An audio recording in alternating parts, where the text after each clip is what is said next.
Hopefully everyone can see. We have walked out now to the tablet for Lucius Polk's brigade on September the 20th, this will be kind of our real start position for our program this morning. And I'll let Mr. Powell start off here. And the first thing that we need to talk about is the deployment of Hill's Corps and how it differs from other deployments for attacks we've seen on the battlefield, both federal deployments and Confederate deployments. We know, and you probably know, because we've done programs in the past, that Braxton Bragg intended for D.H. Hill to attack at, as it says in the report, at day dawn, at first light before sunrise. But through various confusion and problems with orders that didn't get delivered, by the time that Hill discovered that he was supposed to be launching an attack, it was about 7:30 in the morning, and his men were already eating rations. They hadn't, or cooking rations and getting ready to eat. They hadn't eaten in 24 hours, and so Hill and Hill made the decision to keep to not pull them away from their breakfasts, and both Leonidas Polk and Braxton Bragg concurred. That's a very simple version. There was a lot more acrimony to it than that version has. But the bottom line is that Hill's troops aren't ready to move until sometime after 9 o'clock in the morning, and they're going to have to first deploy into a line of battle. And Hill chooses a formation that makes it very difficult for his corps to coordinate. He has 2 divisions. Each division has 3 brigades. Breckinridge's division is somewhere in the neighborhood of 3,800 men, and Claiborne's division is close to 5,000. Yeah, with a few losses from the day before. Yeah. I say about 4,500 on the 20th. So Hill has roughly 9,000 troops in 6 brigades, 2 divisions. And he's going to deploy them in a single line of battle, starting with Breckinridge to the north, and then extending with Claiborne's division to the south. Each brigade on line, all the regiments in each brigade in a single line. Skirmish line forward for the advance. No reserve? No reserves. No reserves. Each divisional. Later, Hill will say that he was counting on William H.D. Walker's troops as a reserve, but he says that later. Hill will, in his official report and in his subsequent, especially in his Battles and Leaders article, Hill will complain that he had no reserves, but he deployed in such a manner that he had no immediate reserve to call on. And each battle line was at approximately a mile in length. So his entire frontage is 2 miles. All through the woods. It's really, it's harder to think of a poorer deployment for an assault column. There is no column. We talk a lot about James Longstreet and his intended column, and we know that what he got was not what he intended. But Longstreet did intend multiple lines. He did envision a much more compact formation. Typically, Longstreet attacks were usually on no more than a 2-brigade frontage. And Longstreet did make a modification from what Bragg had told him the evening before when they had their brief meeting. What Bragg told both Polk and Longstreet, first Polk, then Longstreet, is to get all divisions online. So in one way, we can interpret Hill's deployment as a literal following of Bragg's order. Longstreet at least wants to form divisions with 2 brigades up and 1 brigade back as a reserve for that division or force of exploitation. But Hill has got all 6 of his brigades online, all the battalions of all the brigades online. So was he just trying to cover that much front, do you think, or was, I mean, did that, in other words, the part he was supposed to play, the way he was supposed to go, is he just trying to cover the whole front in front of him, or is he just literally taking that order literally? Well, part of it is simply the fact that this is last minute. The orders that he never received, had he received them in the night, he might have had time to think about and formulate a different response. Polk has other troops in the right wing. Walker's reserve corps, which at this point is really only 4 brigades strong. There's still 1 brigade coming onto the field. And then Frank Cheatham's large division of 5 brigades. So there are at least 9 other brigades in addition to D.H. Hill's 6 that are supposed to be part of this attack. The right wing is attacking, not just Hill. Hill is leading the attack. But and this is where all that animosity, all that difficulty makes it really difficult to figure out who told what when, because D.H. Hill, as I said, spent most of his post-war career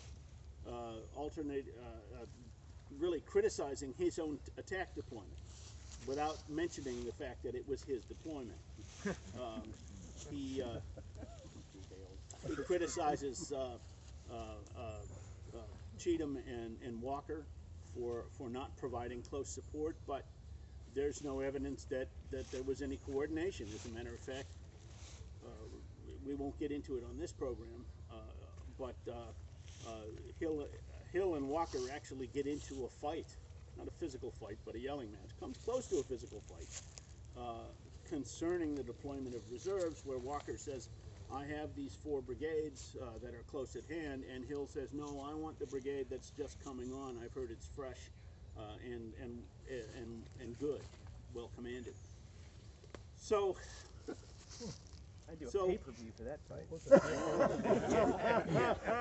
how often do you run into commanders in battle who refuse reserves or reinforcements? Hill presents us with some real complications of interpretation. This is not the D.H. Hill of South Mountain, or maybe it is. Maybe it's the D.H. Hill that Robert E. Lee decided he didn't need in the Army of Northern Virginia. But in any case... And anyone told Walker he was supposed to support D.H. Hill before? Yes, yes. Both Walker and Cheatham got their orders the night before from Powell. But because Hill didn't have those orders, there was no communication between those 3 men. And of course, the man who, in theory, could coordinate all of this, all 5 divisions, is Leonidas Polk, not poor Lucius Polk. He might have done that. Is once again a non-entity on the battlefield. He's not. He was praying. Yeah. And in addition to the orders that Walker received, he in the pre-dawn hours of the 20th, he only has 4 brigades formed in 2 small divisions. His own division of Wilson and Ector, and then Liddell's division of Govan and Walthall. Both of those divisions had been heavily engaged on the day before and are very badly attrited, reduced in size. And the Gist Brigade is only beginning to arrive about dawn. And so Walker in the pre-dawn hours only has those 4 small brigades, and he recognizes that they're only going to have any impact on the battlefield essentially only if they essentially fight as a single unit. And he wanted those 4 brigades and those 2 small divisions to be basically one force, kind of a division of 4 small brigades. and that then matches the orders that he received about being a supporting force and the like. So. Hill has some chance to do some reconnaissance because of the delay. He rides up to the north end of his line with Forrest, and they examined the McDonald Field area, and Hill realizes that he is probably beyond most of the Union flank.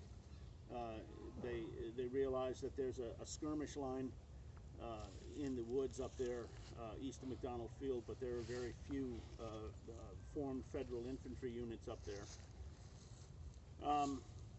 And that's where he seems to spend most of his morning. I don't know how much he rides down here to Claiborne. I find really no mention of it. Claiborne's division has probably by far the toughest approach, well, certainly of this attack, but of almost any of the Confederate attacks. George Thomas has occupied that ridge line, the Battle Line Road line that we parked along. He's had a chance not just to occupy it during the night, but he and in some cases General Rosecrans have had chances to tweak it. His troops are now well positioned on that ridge line with ample reserves. As a matter of fact, we mentioned yesterday a Union division that goes into battle with 2 brigades forward and 1 brigade in reserve. Each brigade has 2 regiments forward and 2 in support. So you have a frontage of, ideally you have a frontage of 4 regiments and 2 brigades, then 4 regiments and 2 brigades behind it, and then a brigade in the same formation, so you have up to 6 battle lines.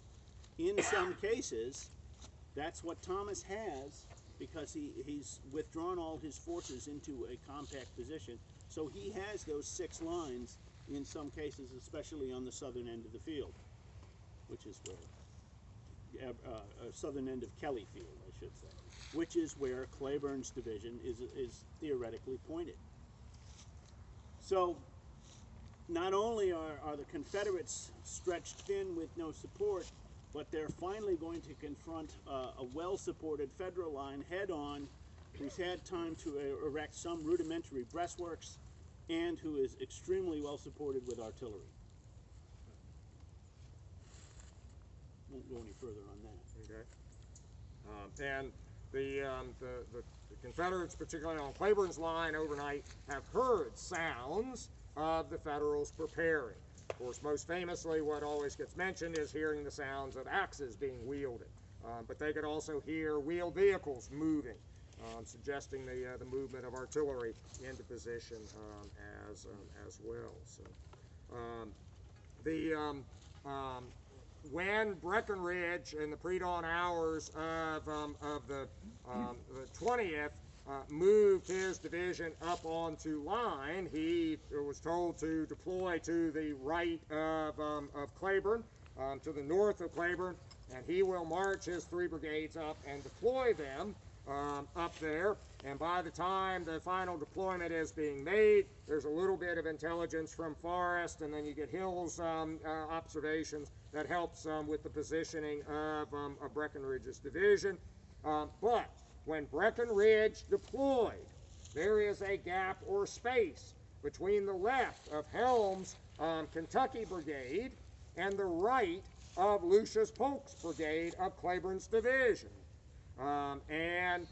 Cobb's battery attached to Helm's brigade and Mebane's battery attached to Stovall's brigade, seeing that space, is going to move into that space.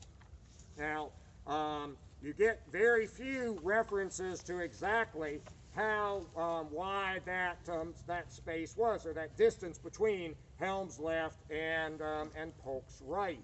At an absolute minimum, it'd be about 100 yards.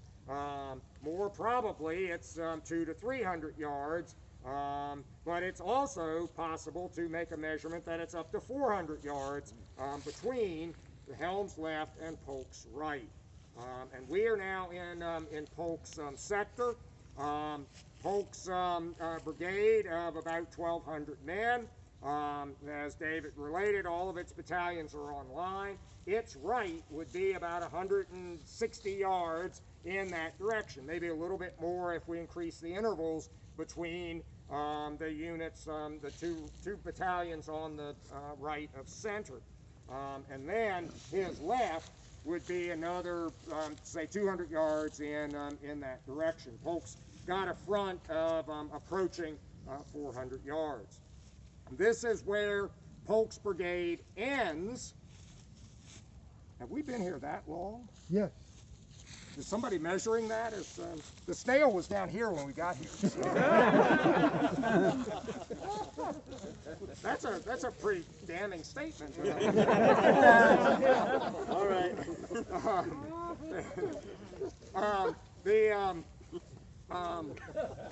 This is basically where Lucius Polk winds up the night of the 19th.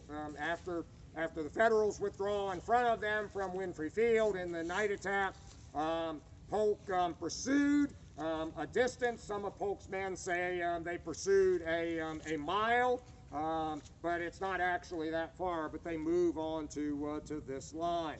To the left of Polk is Sterling Alexander Martin Woods' brigade of Alabamans and Mississippians, and then beyond Sam Wood is James Deschler's brigade of Texans and Arkansans, and it's that roughly mile frontage of Cleburne's division.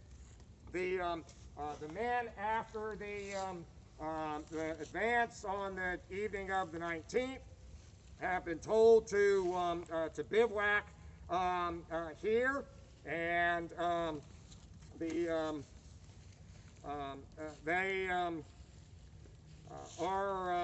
going to have a very cold night. The George Nixon, the colonel of the 48th Tennessee, the 2nd Brigade from the right, or 2nd Regiment from the right in Polk's brigade, says the command was halted at 9 p.m. and rested on the ground during the remainder of the night. The soldiers suffered considerable from cold, their clothes being wet from wading the Chickamauga in the evening. They had crossed at Bedford's Ford, had forded the creek, and so they are wet from knee to waist from that fording, and they've now fought, and now they're going to lay down still wet, and it's going to get cold enough to frost that night. They also are laying in an environment that has been fought over during the course of the day.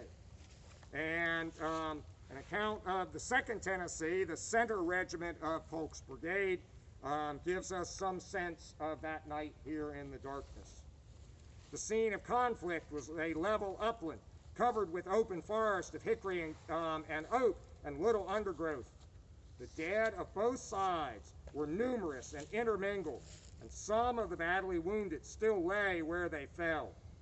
When success was assured, loud cheers rang along the line for miles. As the shouts died away, a long, defiant whoop broke the silence in front of an irrepressible Federal, and the noisy tumult was over for the time. Later in the night, heavy cheering was heard a mile in front, probably announcing the arrival of reinforcements. The flurry of battle was scarcely ended when the prowlers began searching the field for booty. And as each one came back with acquisitions of money, finger rings, tobacco, haversacks, knapsacks, blankets, and the like, fresh parties started out and prowled all night, some of them going as far as the enemy's lines. The United States soldiers, while encamped about Lookout Mountain, had manufactured finger rings of laurel root, which is abundant on that mountain. Numbers of these were collected, and in some instances, the brutal prowlers had disjointed the stiffened fingers in order to remove them. In fact, our dead were robbed without scruple too. To the Confederates, the night was more or less feverish from anxiety for tomorrow. A constant chopping and felling of pines at the front kept them awake to the probabilities of a desperate contest the next day. There was but one feeling among the men, and that was the necessity of making the attack at daylight, before the enemy's works were finished. And with this view, they were in line at early daylight and ready for action. But as hour after hour went by without orders to advance, the ring of axes and crash of trees never ceased at the front. The situation grew sickening to contemplate, and murmurs of dissatisfaction were openly expressed. He doesn't mention anything about, in this account, this author, the arrival of the rations. But as part of Bragg's series of orders that has brought on this movement that's resulted in this battle of Chickamauga, Bragg had ordered that all of the units, all of the men, have 3 days' rations with them at all times. And when he issued that order on September the 15th, the idea was that if I move today against the enemy, my men will have 3 days' rations, and I don't necessarily have to worry about resupplying them for 3 days. If I move tomorrow, they'll have 3 or 2 days, but they'll at least have 2 days, and I don't have to worry about resupplying for 2 days. He has ordered the wagon trains, the baggage wagons, including the commissary wagons, to concentrate at Gordon Springs, south of, on the east side of Taylor's Ridge, south of Ringgold. That's about 15 miles from here by road. And that's where the rations are to be cooked by details. But for Claiborne's division and Breckinridge's division, there's been a breakdown in this process. And as Dave noted, they've been 24 hours, for some units even longer, since they last received rations. And on the morning of September the 20th, right at dawn, right at the moment when they should have been attacking, the wagons carrying the rations for yesterday, September the 19th, arrived. And having not eaten in 24 or even more hours, the order is eat. And the boiled beef and cornbread begins to be distributed.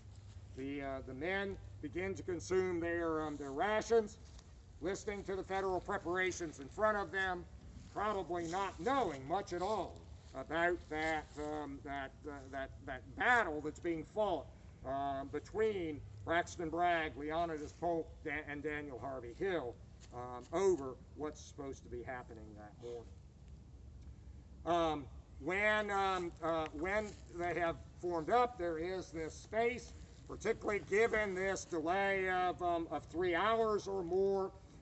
This space between Breckinridge's left and Claiborne's right is known